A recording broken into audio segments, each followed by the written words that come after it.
Hello दोस्तों, आपका स्वागत है हमारे यूपीएससी क्लेवर यूट्यूब चैनल पर। और अभी तक आपने हमारे चैनल को सब्सक्राइब नहीं किया है तो जाके चैनल को सब्सक्राइब कर लीजिए और बेल आइकन को दबा लीजिए, जिससे आने वाला नोटिफिकेशन आपको मिलता रहे।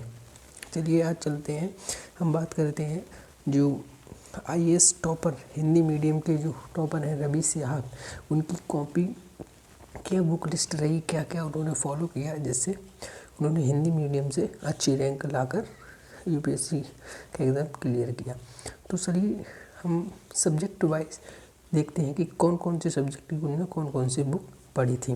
तो सबसे पहले बात करते हैं हम ज्योग्राफी की। ठीक, ज्योग्राफी भूगोल में उन्होंने NCERT 6 से लेकर 12 तक उन्होंने पढ़ी थी पूरी। ठीक है, और जब भी आप NCERT पढ़ें तो उसके लिए सबसे ज़्यादा ज़रूरी है कि आप एक स्कूल एटलस अपने पास अवश्य रखें।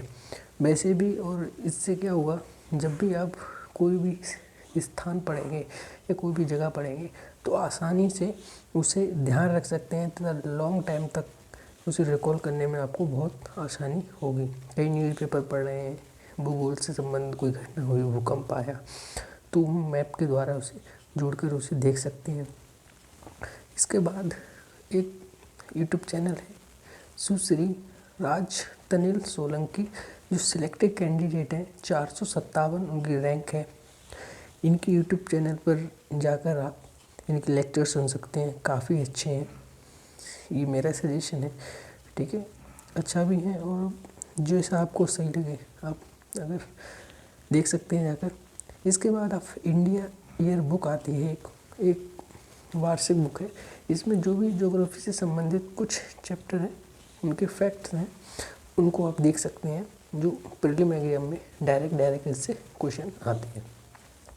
और सबसे ज़्यादा अगर आप मानते हैं तो इसमें है PYQ, previous year question paper 2014 से 2023 तक। आप एक एक क्वेश्चन को सही से देखिए और एनालाइज कीजिए कि कौन से क्वेश्चन कैसे पूछ रहा है, क्योंकि PYQ क्वेश्चन आप देखते हैं तो आपको पता चलता है कि कैसे करके आप क्वेश्चन को रिफॉर्म कर रहा है आयोग, और आपको कैसे समझना है एग्ज़ाम में क्या पूछ रहा है। ये सभी आप बातें तब समझते हैं जब आप PYQ क्वेश्चन पेपर देखते हैं।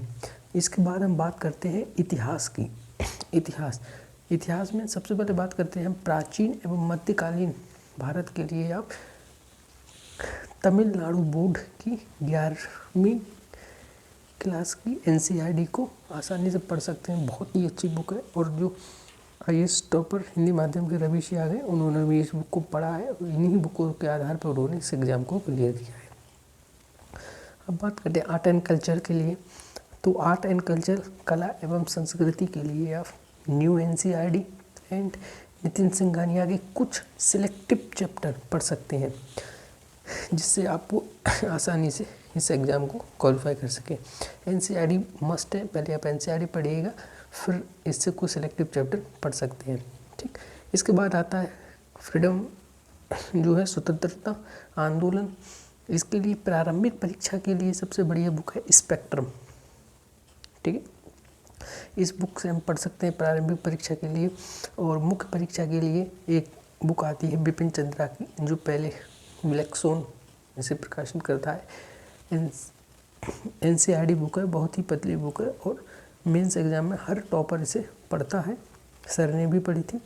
ठीक है, तो बिपिन चंद्रा की बुक है, आप इसे पढ़ सकते हैं आसानी से। ठीक है, अब इसके बाद वर्ल्ड हिस्ट्री। अब देखिए, PYQ क्वेश्चन पेपर जब देखेंगे तो आपको हर सब्जेक्ट का, हर टॉपिक का वेटेज पता चल जाएगा। इसलिए मैं कहता हूँ बार बार आप PYQ देखिए, समझिए कहाँ से क्वेश्चन आ रहा है, कितने क्वेश्चन आ रहे हैं, नंबर ऑफ क्वेश्चन कितने हैं। तो विश्व इतिहास के लिए आप यूट्यूब चैनल है प्रतीक नायक सर, यूट्यूब चैनल है, उसका सहयोग ले सकते हैं, अन्यथा आप NCERT पढ़ सकते हैं, उससे काम चल जाएगा। स्वतंत्रता की बात, भारत में बिपिन चंद्रा के अंतिम 2 अध्याय हैं, उनको पढ़ सकते हैं। और इसमें भी आप प्रीवियस ईयर क्वेश्चन पेपर 2014 से 23 तक इनका बहुत गहन अध्ययन करेंगे, जिससे आपकी पकड़ बन जाएगी कि कौन से सब्जेक्ट के कितने क्वेश्चन आ रहे हैं। इसके बाद जो बात करते हैं राज्य व्यवस्था, ठीक है, संविधान व शासन के लिए, तो इसके लिए 11th एंड 12th की NCERT न्यू वाली पढ़ सकते हैं, अच्छा है, ठीक। और इसके लिए तो एक रामबाण है M लक्ष्मीकांत और IU इंडियन ईयर बुक की चैप्टर 3, 20, 21 और 28, इन चैप्टर को देख के जो भी इसमें फैक्ट बनते हैं उसे आप आसानी से ग्रहण कर सकते हैं और अपना अध्याय अपना प्रिपरेशन में और सही कर सकते हैं। इसके बाद हम बात करने वाले हैं विज्ञान की। विज्ञान में आप नॉर्मल, क्योंकि ये सभी आपके क्वेश्चन एकदम बेसिक रहते हैं जनरल नॉलेज पर, तो 6 से लेकर 10 तक NCERT पढ़ सकते हैं, ठीक है।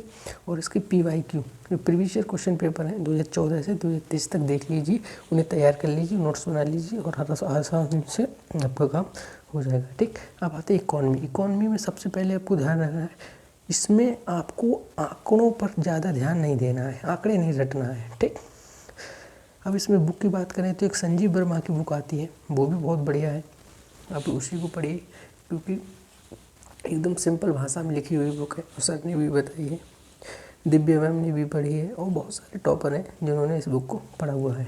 अगर बात करें, ये पूरा जो अर्थशास्त्र है ये क्या है, करंट अफेयर बेस्ड है, करंट अफेयर पे बेस्ड है, तो आप उम्मीद करते हैं कि करंट अफेयर से ये लगभग प्रीलिम क्वेश्चन में आधा कंसेप्ट क्लियर है और करंट अफेयर तैयार है, तो आराम से इसमें अच्छे क्वेश्चन किए जा सकते हैं। और ये सब्जेक्ट ऐसा है, अगर आपने पढ़ लिया है तो आप आसानी से इसमें अच्छे नंबर गेन कर सकते हैं। इतिहास की तुलना में, भूगोल की तुलना में इसमें ज़्यादा नंबर लाए जा सकते हैं। जैसा कि हम बात कर रहे हैं कि हर जो विषय है उसमें आप PYQ क्वेश्चन पेपर अवश्य देखिए 2014 से 23 तक, और इन तीनों को मिलाकर आपका ये अर्थशास्त्र तैयार हो जाएगा। इसके बाद हम बात करने वाले हैं एनवायरनमेंट एंड ज्योग्राफी। तो अभी तो हमने ऊपर देख लिया भूगोल, लेकिन भूगोल को पर्यावरण से जोड़ के ही पढ़ा जाता है, क्योंकि कुछ चीज़ें इसमें सिमिलर होती हैं। तो पर्यावरण और भूगोल के लिए, मतलब जो कुछ पर्यावरण और भूगोल के चैप्टर होते हैं उसके लिए NCERT 11th की NCERT पढ़ सकते हैं आसानी से। और इंग्लिश मीडियम में एक बुक आती है शंकर IAS की, उसको आप रेफ़र कर सकते हैं और आसानी से पढ़ सकते हैं, ठीक। पर्यावरण और भूगोल के बाद अब आता है हमारा करंट अफेयर, ठीक। तो करंट अफेयर की तैयारी कैसे करना है, तो करंट अफेयर के लिए आप विजन 365 प्रीलिम एग्ज़ाम के लिए पढ़ सकते हैं, और विजन 365 मेंस, इन दोनों के लिए आती है, तो इसको आप तैयार करती हैं, क्योंकि सभी टॉपर इसी को सजेस्ट करते हैं और आसानी से आप अपने एग्ज़ाम को क्लियर कर सकते हैं। तो उम्मीद करते हैं आपने हमारे UPSC लवर यूट्यूब चैनल है जिस पे आप पढ़ रहे हैं उसे सब्सक्राइब कर लिया होगा, क्योंकि इससे आने वाली जो अपडेट्स हैं हम सभी इस एग्ज़ाम से इसी चैनल पे बताएंगे। और इस चैनल को सब्सक्राइब तो कर लिया होगा, तो चलते हैं।